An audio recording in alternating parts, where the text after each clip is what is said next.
ಗದಿ ಪರ್ಯಾಣದಮ್ಮು ಪುಗ್ಗಲ ಜೀವಾಣ ಗಮನ ಸಯ್ಯಾರಿ ತೋಯಂ ಜಹಮಚ್ಚಾಣಂ ಗಚ್ಚಂತಾಣಿ ವಸೋಣಿ. ಹೇಗೆ ಸ್ವಯಂ ಚಲಿಸುವ ಮೀನುಗಳಿಗೆ ನೀರು ಚಲಿಸುವುದಕ್ಕೆ ಸಹಾಯಕವಾಗುತ್ತದೆ, ಅದೇ ರೀತಿ ಸ್ವಯಂ ಚಲನೆ ತೊಡಗಿರುವ ಜೀವಪದಗಳಿಗೆ ಚಲಿಸುವುದು ಸಹಾಯಕವಾಗುವುದು.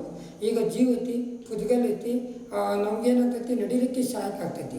ಅದಿಲ್ಲ ಅಂದರೆ ನಡಿಲಿಕ್ಕೆ ಆಗೋದಿಲ್ಲ. ಹೇಗಂತಂದ್ರೆ ಈಗ ಒಂದು ಫ್ಯಾಕ್ಟ್ರಿ ಇರ್ತದೆ, ಅಲ್ಲಿ ಒಂದು ಹಳಿ ಇರ್ತದೆ, ಅಲ್ಲಿ ರೈಲ್ವೆ ಗಾಡಿ ಬರ್ತಾ ಇರ್ತದೆ. ಅದು ಹಳಿ ಇಲ್ಲ ಅಂದರೆ ರೈಲ್ವೆ ಗಾಡಿಗೆ ನಡಿಲಿಕ್ಕೆ ಸಹಾಯಕ ಆಗೋದಿಲ್ಲ. ಅದೇ ರೀತಿ ಧರ್ಮದ್ರವ್ಯ ಚಲಿಸ್ತದೆ. ಇನ್ನು ಜಹ ಹೇಗೆ ಗದಿ ಪರ್ಯಾಣ ಚಲನೆಗೆ ತೊಡಗಿರುವ ಮಚ್ಚಾಣ ಮೀನುಗಳಿಗೆ ತೋಯಂ ನೀರು ಗಮನ ಸಯ್ಯಾರಿ ಚಲಿಸುವುದಕ್ಕೆ ಸಹಕಾರಿಯುದೆಯೋ ಅದರಂತೆ ಪುಗ್ಗಲ ಜೀವಾಣ ಜೀವಪುದ್ಗಲಗಳಿಗೆ ಗಮನ ಸಯ್ಯಾರಿ ಚಲಿಸುವುದಕ್ಕೆ ಸಹಕಾರಿಯಾಗುವುದು. ಸೋದಮ್ಮೋ ಅದು ಧರ್ಮದ್ರವ್ಯ.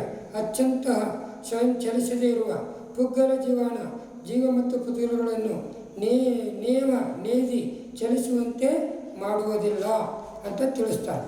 ಈಗ ನಾವು ಯಾವಾಗಲೂ ಕೂಡ ಒಂದು ಪ್ರೇರಕ ನಿಮಿತ್ತ, ಉದಾಸೀನ ನಿಮಿತ್ತ ಇವೆರಡೂ ಇರ್ತವೆ. ಹೀಗಾಗಿ ನಮಗೆ ಯಾವುದೂ ಕೂಡ ಬಲವಂತ ಮಾಡೋದಿಲ್ಲ. ಆ ಉದಾಸೀನ ನಿಮಿತ್ತವಾಗಿ ಅವು ಚಲನೆ ಆಗ್ತದೆ ಅಂತ ತಿಳಿಸ್ತಾರೆ.